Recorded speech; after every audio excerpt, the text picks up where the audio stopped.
Alright, we're making another little astrology video, and that astrology video is going to be about Saturn and fire signs and Saturn and water signs. Because Saturn has kind of a bad rap, particularly in the modern world, where, Saturn is kind of frowned upon, and people want instant gratification. And a lot of people in much of the world these days have never really experienced, instability, in which Saturn kind of rules over stability, along with, by extension, delays and prolongation. Therefore, people don't really seem to appreciate Saturn in the modern world. If you live in a world where everyone wants instant gratification and they want to have shit right now and right here, then it would make sense that Saturn kind of gets a bad rap. However, that bad rap is kind of only half deserved. And so for that reason, it stands to make sense. It would make sense that Saturn in fall or Saturn in detriment is a good thing, because fire sort of weakens the restrictions and limitations of Saturn. If you see Saturn as sort of like a chain, like a prison, because of its restrictive and prolonging qualities, then you can kind of say that, Saturn in Aries is good because the fire of Aries, the full force of Mars, is destroying the chains of Saturn. And kind of got me thinking, because I was watching a video about The Dark Knight. That is the Batman series with Christian Bale and Heath Ledger, along with whoever acted for Bane. More so on that in a bit with Bane, because I don't know much about Bane. All I know is that in the series, after Christian Bale got kind of disappointed in himself because he let Gotham City turn to a bit of a shit show, depending on whose perspective you're looking at it from. Therefore, he banished himself to confinement. And then Bane came out, and then all the other shit happened. Spoiler alert, I know, but we're just going to roll with it. That being said, in the modern world, most people, or at least a good amount of people, have never really experienced instability per se. Most of our first world problems just come from not having what others have. A good example is, I have enough food to eat, I have a place to stay, I have all this nice stuff. But, so-and-so has better stuff than me. So-and-so is better looking than me. So-and-so has more money than me, is more attractive than me, so on and so forth. So therefore, I want what they have, and I want it now. Yada, yada, yada.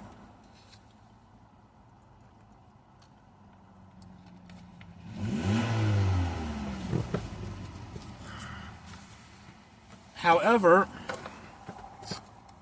in the not-so-distant past, and even much of the world today, even in this country, the United States, more so now than before, sometimes before,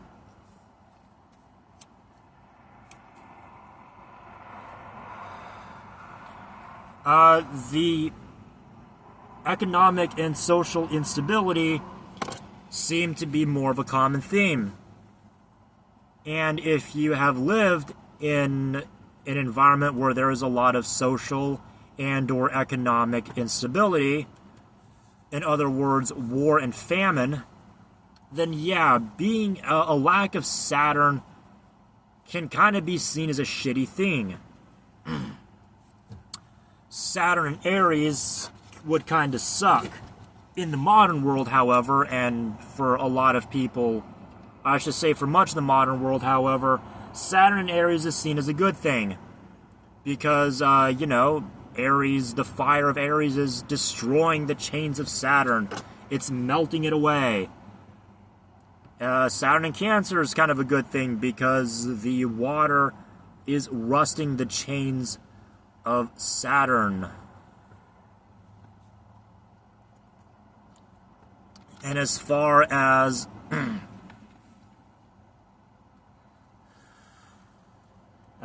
Saturn and Sagittarius goes, and Saturn and Leo goes, it's kind of the same thing. Saturn and Leo kind of is still seen as bad, though. I guess because Leo wants attention and Leo wants fame, and then Saturn just kind of fucks it all up. Saturn and Sagittarius, I guess kind of the same thing. Although since Sagittarius is represented by a man and a horse holding an arrow and shooting that arrow, then I guess Saturn and Sagittarius kind of represents the escape and rebellion from the rule of Saturn.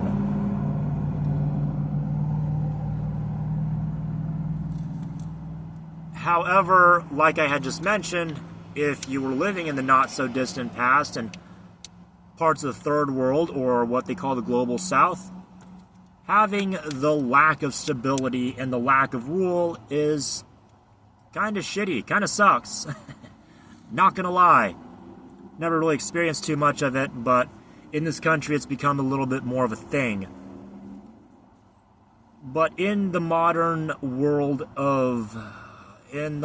day and age, where we're constantly bombarded with social media, in the sense of instant gratification, entitlement, and the inevitable narcissism and envy that follows social media and the desire for instant gratification, it kind of stands to reason that, yeah, people don't like authority. People don't want to be restricted. People just kind of want more and more and more. And that's kind of where people run into problems. Now, as someone who has practiced ceremonial magic, chaos magic, and pretty much almost everything under the sun, with the exception of some really cringe fluff bunny shit. And when I say cringe fluff bunny shit, I don't mean like Bob Proctor or Andrea Schulman or, people in the secret sphere, meaning the movie, that group of people. I do appreciate their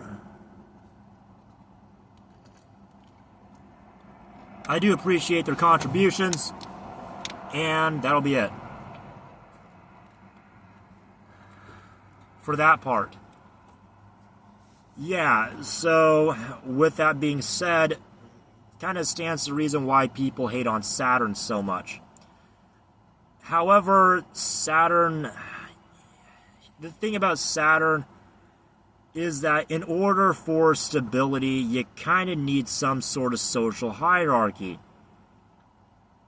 And likewise, if you have too much Saturn, then you sort of get, I guess, what you would call societal cancer, pun intended.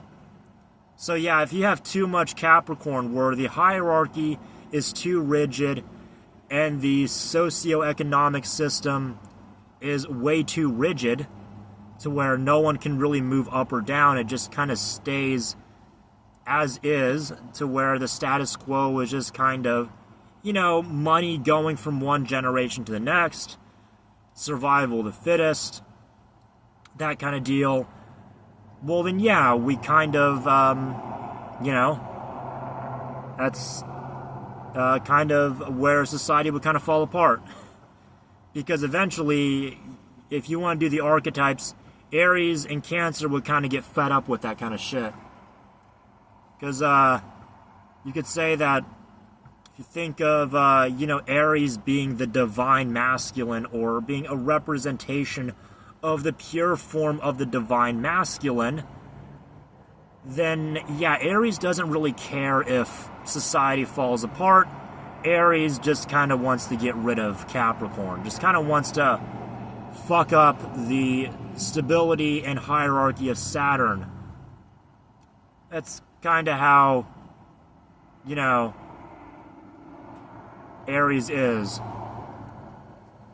And you could say that Saturn in Aries is in fall because, well, you don't really have much stability. Yeah. There's really no social stability. There's not much there holding anything in place. You just kind of get war and famine. You just get anarchy and shit running into the dirt. But in order for a society to function, you need some degree of control and some degree of restriction. Because if everyone can sort of be whatever they wanted, you wouldn't really have a functional society. I mean, every society needs its good and bad. And as much as I want to avoid saying this, and as much as I do avoid saying this, every society needs their scapegoats to function. Capricorn quite literally being represented by a goat. So yeah, there you have it, with Saturn in fire signs and subjective astrology. And what I mean by subjective astrology is astrology being viewed by the very subjective lens of a specific person living in a specific society. Now, you could argue that's kind of where the outer planets come in, and that it kind of shapes the attitudes and trends of a society. So,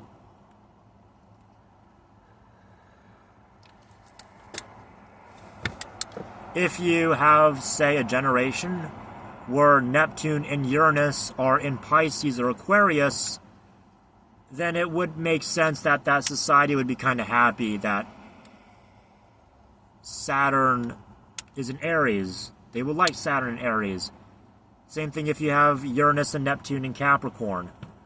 Also, let's get a bit into the sign of Aquarius.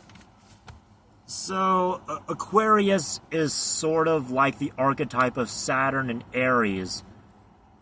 So yeah, in the mythology, Saturn, otherwise known as Kronos, snips Uranus. And I use the word snip because apparently Uranus had too many kids and Saturn was like, okay, you gotta cut that shit out, bro. You're just having way too many kids. And Saturn was Uranus's son, one of his many sons. And Saturn did not like his father Uranus, so Saturn snips Uranus, and then he tries to eat and kill his own children, to which Jupiter decides to disembowel Saturn and then rip all of his children out to save them. And that's kind of where we get the Jupiter in Cancer archetype. You can say kind of, going back to that old social stability thing. If the socioeconomic hierarchy of a society is way too rigid, then that society can quite literally kind of develop a bit of a Cancer. Pun intended, because Jupiter in Cancer is kind of like the antithesis to Saturn in Capricorn. Now, with Saturn in Libra, that's a whole different story, and I'll probably have to do a part 2 for that. Unless if I have enough space to keep recording, and I'm pretty sure I do. In fact, I do have enough space to keep recording. So yeah, I'll get to Saturn in Libra in a bit. However, the Aquarius archetype is essentially the combination of Saturn in Aries and Jupiter in Cancer combined. That's kind of how you get Uranus by extension for the modern rulership of Aquarius. So Aquarius is sort of restricted by Saturn in its outward appearance, because Aquarius can come off as a bit, Aquarius is known for being a little uncanny, a little bit unorthodox, unconventional, a little weird, and it can even have an uncanny appearance. People oftentimes describe Aquarians as being very lanky, sort of having large bones, but not much muscle or fat.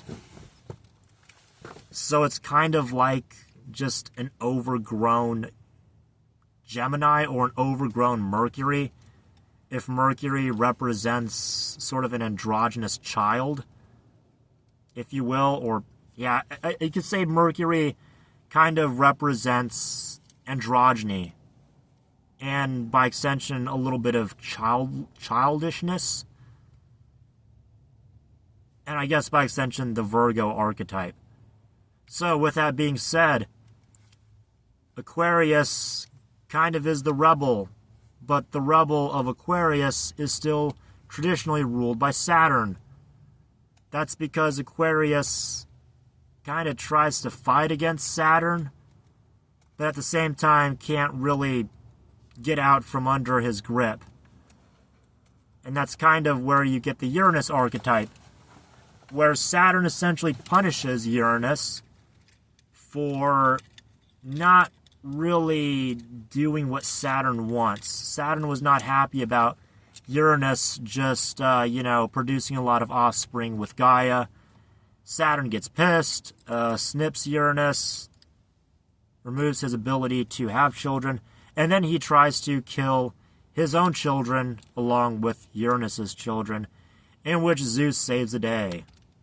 So yeah, Jupiter in Cancer, kind of how it goes with the whole social stability and way too much social hierarchy. Because when you have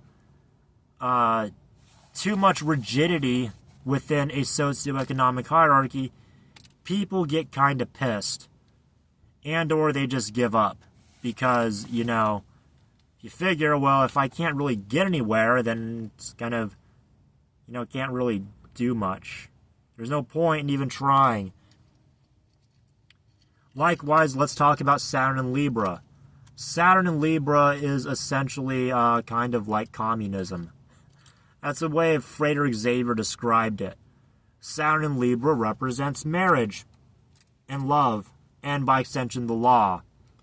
Saturn in Libra sort of wants to represent fairness, and by extension, karma, in the traditional sense of you get back what you put out. So if you're a bit of a bitch, then I guess you get treated like a bitch.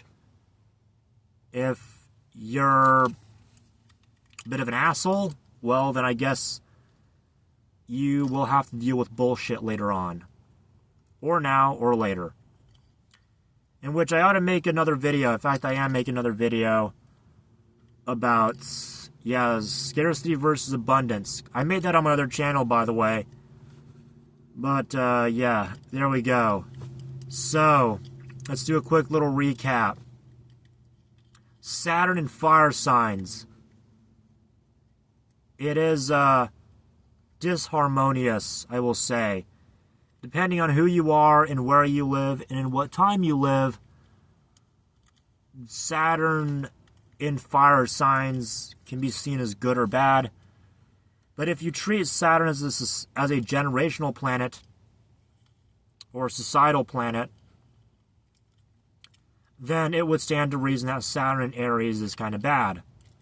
Because that means that you really don't have any lid on anything. You essentially have what is known as a power vacuum, to which Aries kind of wants anyways, since, it's kind of how communism happens. In other words, it's like, well, this system isn't really working, and I can't get what I want in this system, so fuck the system, and let's destroy everything and kind of, fuck everything up. That's kind of like Saturn in Aries, or Saturn in Libra. So yeah, in a way, it's kind of like, Libra has many of the qualities of Aries. And you can see that in many of the signs. So, for instance, Capricorn has a lot of the qualities of Saturn, Capricorn has a lot of the qualities of Cancer and Saturn, mind you. Capricorn represents politics, climbing the corporate ladder, authority, and whatnot. And you see a lot of people in positions of authority, either obtaining authority through hard work and dedication, through money, through wealth, or through the usage of Cancer qualities, such as playing on people's emotions. And they maintain that authority and that power by using people's emotions to control them. Sort of, I guess, if you will, kind of manipulating people into doing what Capricorn wants, which isn't necessarily a bad thing. After all, you kind of want to shun and ostracize those that are looking to break the law, or criminals in general. Do you not, in most societies and in most cases? That's kind of it for now. There you have it. The misconceptions of Saturn and Saturn in the fire signs. So let's do a quick little recap. Once again, Saturn in fire signs is disharmonious.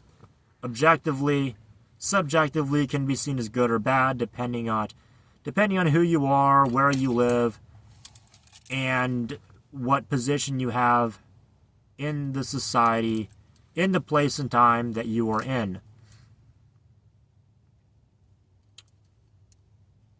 Saturn in water signs can be considered both good and bad. It's also disharmonious because Saturn kind of freezes the water, but at the same time, when the water is frozen, it kind of just ends up breaking through and cracking everything, because water expands when it's frozen. For those of you that didn't know, that's why in a lot of places the roads are kind of fucked up, because the water gets in the ground, freezes, breaks up the road and the rocks and everything, and kind of fucks everything up. So there you go. There you have it. Saturn in fire signs, Saturn fall, and that's it. Done.